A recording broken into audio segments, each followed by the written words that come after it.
ലോകത്തെ വീണ്ടും ഒരു ആണവ യുദ്ധ ഭീതിയിലേക്ക് തള്ളിവിട്ടുകൊണ്ട് പസഫിക് സമുദ്രത്തിൽ ചൈനയുടെ ഒരു വമ്പൻ സൈനിക ശക്തി പ്രകടനം നടന്നിരിക്കുകയാണ് ഇന്ന്. അതായത് ജൂലൈ 6 തിങ്കളാഴ്ച ഉച്ചയ്ക്ക് കൃത്യം 12:01 പീപ്പിൾസ് ലിബറേഷൻ ആർമി നേവിയുടെ ഒരു ആണവ സബ്മറൈനിൽ നിന്ന് അതീവ മാരകമായ ഒരു സ്ട്രാറ്റജിക് മിസൈൽ ചൈന വിജയകരമായിട്ട് പരീക്ഷിച്ചു.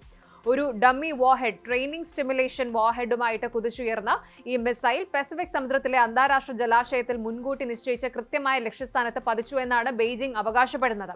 എന്നാൽ ഈ നീക്കത്തോടെ ജപ്പാൻ, ഓസ്ട്രേലിയ, ന്യൂസിലൻഡ് ഉൾപ്പെടെയുള്ള പസഫിക് രാജ്യങ്ങൾ കടുത്ത ആശങ്കയിലാണ്. എന്താണ് ചൈനയുടെ അപ്രതീക്ഷിത നീക്കത്തിന് പിന്നിൽ? ആഗോള സുരക്ഷയെ ഇത് എങ്ങനെ ബാധിക്കും? നമുക്ക് വിശദമായിട്ട് നോക്കാം. ചൈനീസ് നാവികസേനയുടെ വക്താവ് വാങ് സ്യൂമെൻ തങ്ങളുടെ ഔദ്യോഗിക WeChat അക്കൗണ്ടിലൂടെയാണ് ഈ മിസൈൽ പരീക്ഷണത്തിന്റെ വിവരങ്ങൾ പുറത്തുവിട്ടത്. ചൈനയുടെ വാർഷിക സൈനിക പരിശീലനത്തിന്റെ ഭാഗമായുള്ള ഒരു റുട്ടീൻ അറേഞ്ച്മെന്റ് അല്ലെങ്കിൽ പതിവ് പ്രക്രിയ മാത്രമാണിത് എന്നാണ് ബെയ്ജിംഗ് പറയുന്നത്. മാത്രമല്ല, അന്താരാഷ്ട്ര നിയമങ്ങൾ പാലിച്ചിട്ടാണ് പരീക്ഷണം നടത്തിയതെന്നും ബന്ധപ്പെട്ട രാജ്യങ്ങൾക്ക് മുൻകൂട്ടി നോട്ടീസ് നൽകിയിരുന്നു എന്നും ചൈന അവകാശപ്പെടുന്നുണ്ട്.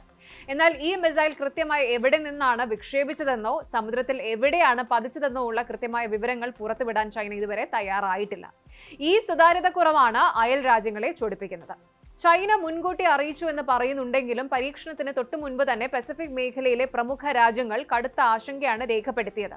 ജപ്പാൻ സർക്കാർ പുറത്തുവിട്ട പ്രസ്താവനയിൽ തങ്ങളുടെ വ്യോമാതിർത്തിക്ക് ഭീഷണിയാകുന്ന തരത്തിലുള്ള ഈ ബാലിസ്റ്റിക് മിസൈൽ പരീക്ഷണത്തിൽ നിന്ന് ചൈന പിന്തിരിയണമെന്ന് ശക്തമായി ആവശ്യപ്പെട്ടിരുന്നു. ന്യൂസിലൻഡ് വിദേശകാര്യമന്ത്രി വിൻസെന്റ് പീറ്റേഴ്സ് ഇതിനെ കടുത്ത ഭാഷയിലാണ് വിമർശിച്ചത്. പസഫിക് സമുദ്രം എന്നത് സമാധാനത്തിന്റെ ഒരിടമാണ്.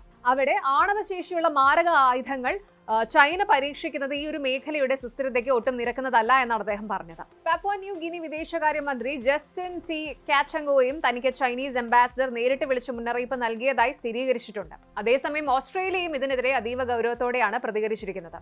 ഓസീസ് വിദേശകാര്യമന്ത്രി പെന്നി വോങ് വ്യക്തമാക്കിയത് ചൈനയുടെ ഈ നീക്കം ഈ മേഖലയിലെ സമാധാന അന്തരീക്ഷം തകർക്കുന്ന ഒന്നാണ് എന്നാണ്.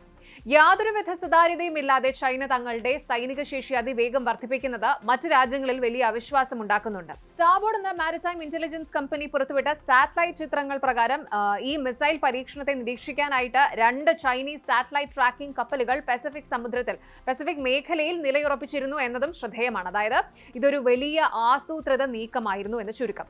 നമ്മൾ ഓർക്കേണ്ട മറ്റൊരു പ്രധാന കാര്യം, ഇത് ചൈനയുടെ 2ാമത്തെ വലിയ സ്ട്രാറ്റജിക് മിസൈൽ പരീക്ഷണമാണ്. ഇതിനു മുമ്പ് 2024 സെപ്റ്റംബറിലാണ് ചൈനയുടെ റോക്കറ്റ് ഫോഴ്സ് ഫ്രഞ്ച് പൊളിനേഷ്യയ്ക്ക് സമീപം ഒരു ഇന്റർകോണ്ടിനെന്റൽ ബാലിസ്റ്റിക് മിസൈൽ പരീക്ഷിച്ചത്. 1980 ശേഷം ആദ്യമായിട്ടായിരുന്നു അന്ന് അന്താരാഷ്ട്ര ജലാശയത്തിലേക്ക് ചൈന മിസൈൽ അയച്ചത്. ഇപ്പോൾ ഇതാ സബ്മറൈൻ വഴിയും തങ്ങൾക്ക് ദീർഘദൂര ആണവ ആക്രമണം നടത്താൻ കഴിയുമെന്ന് ചൈന തെളിയിച്ചിരിക്കുകയാണ്. കൂടാതെ ഈ മിസൈൽ പരീക്ഷണം നടന്ന അതേ ദിവസം തന്നെയാണ് കിഴക്കൻ ചൈനയിലെ പ്രധാന സൈനിക തുറമുഖമായ ക്വിങ്ഡാവോയിൽ വെച്ച് ചൈനയും റഷ്യയും തമ്മിലുള്ള വാർഷിക സംയുക്ത നാവികാഭ്യാസങ്ങൾ ആരംഭിക്കുന്നത്. ഈ മിസൈൽ ലോഞ്ച് ആ സൈനികാഭ്യാസത്തിന്റെ ഭാഗമാണോ എന്ന് വ്യക്തമല്ല എങ്കിലും റഷ്യ ചൈന സഖ്യം ഒന്നിച്ച് പസഫിക്കിൽ പിടിമുറുക്കുന്നത് അമേരിക്കയും അവരുടെ സഖ്യകക്ഷികളെയും വല്ലാതെ അസ്വസ്ഥമാക്കുന്നുണ്ട്. ഒരു വശത്ത് അമേരിക്ക തങ്ങളുടെ നേറ്റോ സഖ്യകക്ഷികളുമായിട്ട് തർക്കങ്ങളിൽ ഏർപ്പെടുമ്പോൾ മറുവശത്ത് ചൈനയും റഷ്യയും ചേർന്ന് പസഫിക് സമുദ്രത്തെ പൂർണ്ണമായും തങ്ങളുടെ സൈനിക പരീക്ഷണശാലയാക്കി മാറ്റുകയാണ്.